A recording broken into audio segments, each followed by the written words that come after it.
My mom always forgot things we needed when she went to the store. She sometimes forgot to pay the utility bills as well. As a result, they cut off our power on several occasions, including once during a snowstorm. Mom also never had what we needed when we traveled, no matter how minor the trip. As I got older, the problem was clear. She never made lists. I became somewhat obsessed with them. Throughout school, my teachers mocked me for always having them, but I always remembered to bring projects, homework, and everything else I needed. Lists work when used properly. So, when my girlfriend dumps me and I get fired on the same day, I do what I always do when I have a problem to solve.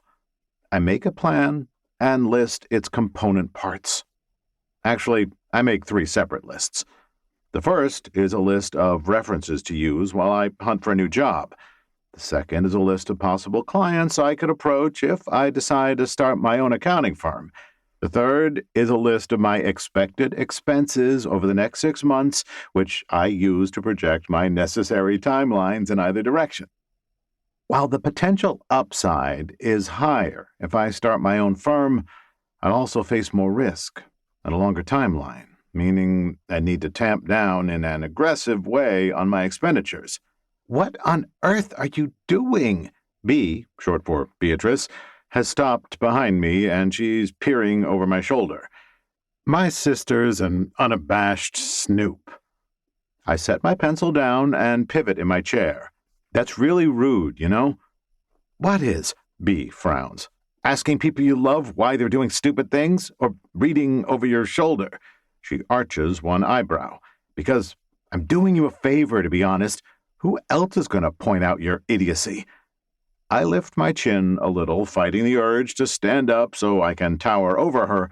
I don't need the benefit of height. I already command the high ground. There's nothing stupid in my behavior for you to point out. Oh, I beg to differ. She drops one hand to her hip. First, your girlfriend dumps you because you're not from a rich enough family and she's afraid to tell her daddy she's dating you. Then, on the same day, your alleged supervisor throws you under the bus for his error, and you just roll over and let him. You refuse to accept that those are tied in any way. She shakes her head. You got the royal shaft and didn't fight it because you'd lost the will to live.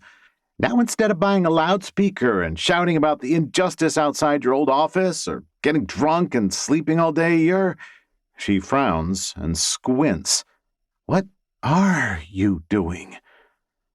I slide all the papers into a stack and fold them in half. This time, I do stand. Neither sleeping in nor blasting my grievances with a loudspeaker would fix the problem.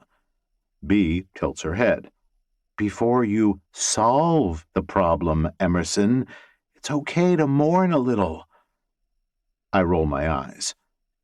I'm not kidding. Her voice is quiet, and it's not replete with her typical know-it-all lecturing tone.